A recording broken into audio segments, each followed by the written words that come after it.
Hey guys, how's it going? Hope you're doing well. My name is Crown, and today I'm going to read you some very interesting stories that I hope that you're gonna love. And now, without further ado, let's go!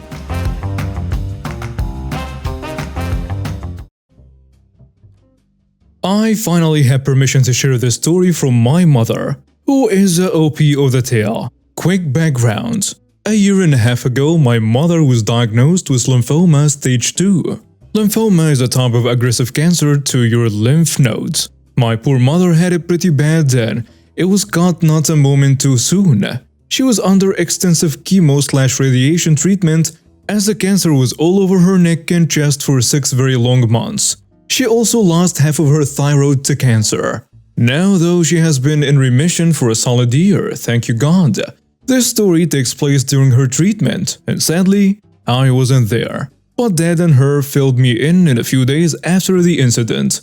Mom had been cooped up at home after an aggressive round of chemo who wanted to get out for a while on the day that she felt better. One thing to note, Mom is OCD. To this day, the house can't pass a military inspection. One thing she cleans weekly is her car. But since her chemo, she had no energy to do so. Though Dad and I were hesitant to allow her to go anywhere because of her health in COVID. Mom was adamant, and I quote, "I need some fresh air, and so does a car." No joke. She said that. Mom did some quick errands for small things at home, including a nice new blanket, then drove over to a car wash company that did all the interior cleaning for customers. Since Mom was not feeling up to doing it herself, she let them clean the interior of her car. While she waited, a lady was apparently looking Mom over. Keep in mind, Mom at this time was almost 2 months into her chemo, and it was showing. She was a bit paler. Her hair, after she cut it shorter before treatment, was starting to thin out and some spots of missing hair were present. But Mom didn't want to wear hats or wigs. She's a brave woman and a trooper for sure. And she was wearing a mask to protect her poor immune system from the virus and others around her. This lady apparently stomped over towards my mom and she started shouting at her. According to my mom, she was cursing at her, telling her that she shouldn't be out in public looking like that, and even going so far as to demand what my mom had, and that she feared for her safety because she believed what my mom had was contagious. Thing is, however, she wasn't wearing a mask the whole time this pet of a woman was screeching at my mother who is fighting cancer. Still boils my blood and wishing that I was there to deck her and keep her away from my mom. I curse you, work. My mom, God bless her, has the patience of a saint. She kept silent the whole time, until the lady put her hands on my mom, even going so far to shove her in the chest where her cancer was. Which according to my mom felt like she hit a sledgehammer on a burn spot dead center of her chest. Mom stood up after that to get away from her, but she grabbed my mom hard and shoved her again. And that's when my mom reacted with a hard punch to the lady's face, knocking her flat out on the ground. Mom said she felt bad hitting her, not meaning to knock her out like that. But I was proud of her. Of course, the police and an ambulance were called. The cop took my mom's side of the story once they looked at the CCTV while the lady was being looked over, just bruising, but she was making a scene and screaming that the diseased woman contaminated her, according to my mom. The cop, who sounded like a cool dude, was on my mom's side and told her that he understood that Mom was just defending herself and was kindly asking how her treatment was going and if she needed a ride to the doctors to be looked over. Mom had an appointment the next day, so she was fine until then, but they did offer a cold compress for her chest. In the end, the lady was indeed charged with assault and battery and given a false police report. She concocted the full lie when questioned for her side of the story, saying how my mom just attacked her when she asked if she was okay. The CCTV and witnesses backed my mom up. She got jail time as well as 300 hours of community service working with cancer patients at a hospital, plus a $700 fine. The cop had a hand in the community service, apparently since his mother was a cancer survivor and knew what Mom was going through both physically and mentally. Mom and Dad treated the cop to a nice meal someplace as a thank you gesture for helping with the issue. So, a little backstory. I'm a 19-year-old female and was 18 at the time. This happened in the first week of June 2021, and I was recently incarcerated for a crime I did not commit.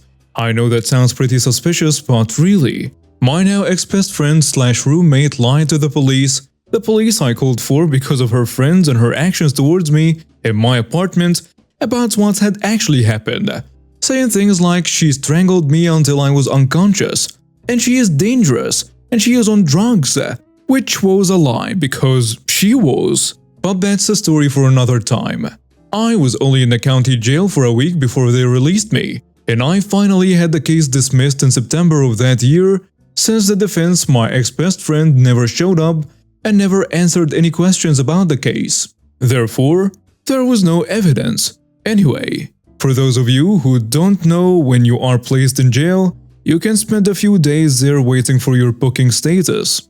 In my state, it takes 3 days between 9 a.m. to 5 p.m. to find out what your booking status is. After those 3 days, you will have to wait for a court hearing, which they usually don't tell you when it is. Weekends don't count as a day, so if you're booked on a Friday, you will have to wait until Wednesday the next week to find out. I was lucky enough that I was booked on Sunday night, and my court hearing was the last day of the week for court to be in session, Friday. Before I found out about my booking status during those 3 days of limbo, I was constantly asking the guard at Watch Our Cells what my booking status was. It was the last day, Wednesday, and my floor of cells was allowed to wander the area for the remainder of the day. We switched off the first floor every other day. So, the little bit of freedom and hangouts with the other inmates was heaven. The guards switch every day, and this time, I assume a fellow woman by our altercation and appearance, our guard already seems on edge and ready to tear someone's head off. So I try my best to be as kind as I can to ask about my booking status. For more context, my name is typically masculine, but as much as I've been made fun of, it is really a strong name. I approach the front of the huge platform. That's at least 5'5" tall. I stepped on my tiptoes to be able to even see the guard. This way, I don't alarm her and she doesn't feel threatened. Plus, it's the rules. And the conversation went something like this. Hey, I was just wondering if you could check on my booking status for me. She tells me, sure. What is your booking number? I pulled out a piece of paper from my front shirt pocket that had it written down so I wouldn't forget. 1, 2, 3, 4, 5, 6, 7. For safety purposes, I'm using a fake number. The guard scoffs and tells me, can you give me your actual number? At this point, I'm genuinely confused. I was given an inmate's ID and even that card had my number on it. So I checked it again to make sure. I checked my ID this time. It's 1, 2, 3, 4, 5, 6, 7. She tells me, no it's not. What do you mean? I am 99% sure that this isn't your number. The guard is speaking loud enough that all my fellow inmates are listening in, and this just furthers my embarrassment for even trying to speak to the guard. Everyone has audibly quieted down, and the guard hasn't even noticed the commotion she's causing. I was nearly too afraid to try to correct her that it was, but luckily I was not in a good place mentally and was practically begging for something to knock me off my sanity. I hated authority and I still kind of do. So I was ready to correct her, even if it meant losing some freedom by being forced back into my cell. I say, that is my number though. Really? Your name is not Dominique? Now I'm a social butterfly, so most of the inmates already knew my name and actually spoke to me quite a bit. So everyone just held their breath. I say, it is. No, I'm pretty sure it isn't. I took my ID out of my pocket again and placed it on the counter in front of the guard. She quickly picked it up with a huff, and all of the inmates watched her face fall. You could tell she instantly regretted saying anything about my name. She quickly typed my number into the system again, and she told me that my book status was still pending. I took my ID back and walked away with a smile. The inmates I spoke to the most were watching me walk away, trying to hold back laughter, and I'm pretty sure the guard said something about staying quiet after that exchange with me. Later on, I made sure to make a complaint about her to her superior, and she got told off in front of us because when you get booked, they take photos of your face. So when she looked up my number, she should have seen it was me in the first place. Given my ID is totally unnecessary. So this lady was being lazy and a jerk, and she deserved the scolding. It is not my fault she didn't ask for my ID in the first place, and she doesn't have to. I risked losing and forgetting about my ID by putting it on the counter. That's why you don't have to do that, because everyone forgets they put it up there. Out of sight, out of mind. I know this isn't the flashiest story, but it really goes to show that you shouldn't be judging names just from reading them. You never know. I've been referred to as a man, being told Mr. when greeted in many court dates following my release, and I've never been offended as they have all apologized. Never in my life had someone blatantly accused me of lying over my name in a serious setting. What would even be the point of making a joke about a name in the first place? And what did she think my name was anyway? It's not like my name is 100% sounding masculine either. Does anything sound 100% masculine? And it's pronounced how it's spelled. Regardless, I still think of her entitlement here and there. It helps me remember that I should definitely strive to be better than people like that and to stay open-minded. My family was homeless, so a friend let us live with him for a while. They were a married couple with a pair of kids under 3. I knew them both from high school, and the girl used to mess around with my sister's ex. It was great the first week or two. We paid our half of rent for a bedroom shared with my family then. Trigger warning, the abuse showed. She wouldn't get up with her kids till late, so the husband was doing everything. She would slam things, yell at her kids, and throw milk against the wall because she was mad and so on. Well, it calmed down. I got a job waitressing and I would get tips. My boyfriend was a delivery driver. We would put our money in a jar. We had 150 saved. We went out to a store and came back, then went to bed. And the money was gone in the morning. We were sure she took it, so to be bitty, we didn't pay 150 of what was owed. She wasn't too happy about it, so we called her out and got a whatever from her, which confirmed her taking the money since she for sure wouldn't have stayed that silent if she wasn't guilty. A couple days later, she and I got jobs working at a warehouse. Cool, fun. She was genuinely nice when she was in a good mood. We will come back to that very soon. Well, it was great. She would drive me to work and I would give her gas money as a thank you. One day I get up for work and get ready, and I hear the car drive off. I'm confused, so I say okay, and get in my car and drive. I get to work and she's acting like she's in charge. Strange as our job title is to put stickers on boxes and wait for some boxes. I and everyone else noticed she's flirting with our boss. Well, I pointed it out to our boss and he was like, "Oh, no, I didn't realize." She had this intention, so she was called out for it and she called his boss and said she was getting harassed at work, almost costing him his job. A girl came up to me and said that she was also talking bad about me and that I was a horrible woman and I didn't take care of my kids and how I was a gross, disgusting person. I went to her and told her we need to talk when we get home. She quit, and when we got home I called her out on everything. Her abuse, how she treats her kids, how I have been acting like mom to them because she doesn't do anything. I make dinner, I clean, I take care of everything, including giving bath to her kids.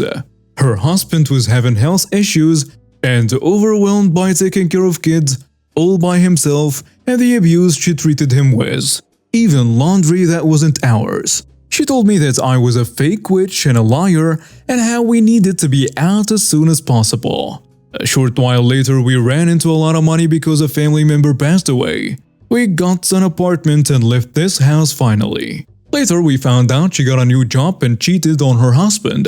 She then kept saying that he was a jerk and abused her, which is ironic coming from her. Time went by and I got him set up with my friend. They are great together. There is more to the story, but basically she's bitter and mad. She has called the police on my friend and had an EPO out on her, even though my friend treats her kid like her own kids. She spends money on them for clothes they desperately need, shoes, new blankets and everything. I never saw that woman actually buy the kids anything unless it was food stamps. But unfortunately the kids still went to the evil witch and the man she had an affair with. After a while the kids came back with bruises, so we called CPS on her. Suddenly she started saying that he, the new boyfriend, is the one who hurts her and her kids and how he's a piece of crap. Then the post gets deleted later after she's in the clear and they are back together.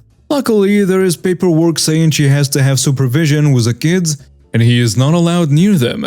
But again, she's on Facebook talking bad about my friend and saying she was a home wrecker, starting drama with other moms who helped her in the past and so on. What she doesn't know, I'm petty and hold way too long of a grudge. I have everything documented and printed along with my friend. We have printed the fake police reports she's made, the fake CPS cases she's opened, as well as much more. Every entitled little thing she's ever done to the fake narcissistic behavior will hopefully end as she could go to jail. And of course, I will keep you posted as soon as I get new information after giving everything I have to the police. When I was working as a waitress at a restaurant who are famous for their breakfast during the morning shift, a man came in and ordered a coffee plaque. He wanted the classic pancake combo with 4 buttermilk pancakes, 2 eggs, hash browns and bacon or sausage. The man chose bacon and spent at least a full minute or two telling me how crispy he wanted his bacon. I wanted crispy. And when I say crispy, I mean extra crispy. And when I say extra crispy, I mean practically burnt. It's so crispy. I made sure to write down crispy and when to put it in. When I took him out his food and a refill of coffee, I knew that the crispy bacon just wasn't gonna cut it for him. I told the cook to redo the bacon to seriously crispy, and I took him out his food. He was really upset about his lacking in crispiness bacon and was glad to hear I was having the cook redo it. I've had difficult customers before, but this guy sent his bacon back 2 more times. Finally, I just told the cook to slightly burn the bacon, and that's what he gets. The cook, who was also miffed at this point, nodded and the next bacon he handed me was clearly burnt. When I placed it down, he got upset again, saying now we are giving him burnt bacon. And I refilled his coffee for the 3rd time and said with a smile, "Then you finally got what you wanted. Enjoy your meal." He definitely had crispy bacon on his table. Edit. I appreciate all the advice on how to cook crispy bacon.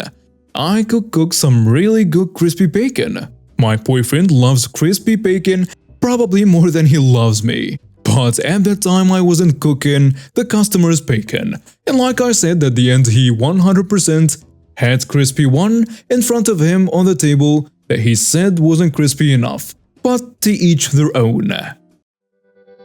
And now we have reached the end of today's stories. Thank you for watching and see you next time.